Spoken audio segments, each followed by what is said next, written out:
আজকে কিন্তু শেরপুর জেলাকে বাংলাদেশের কোথাও চিনে না, পরিচয় পরিচিতি নাই।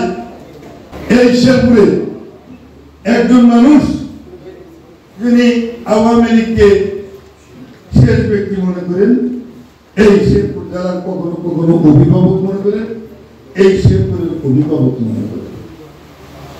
আমি এগুলো বলতে চাই না, আমি কোনো সমালোচনা করতে চাই না, আমি কোন সাংবাদিক ভাইদের বিরুদ্ধে সমালোচনা করতে চাই না।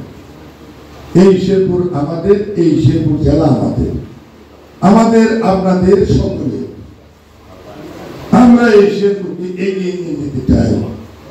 প্রিয় সাংবাদিক ভাইরা, আপনারা এই সমাজের বিবেক আপনাদের লেখনের মধ্য দিয়ে এই সমাজ উন্নয়ন উন্নতির পথে এগোয়।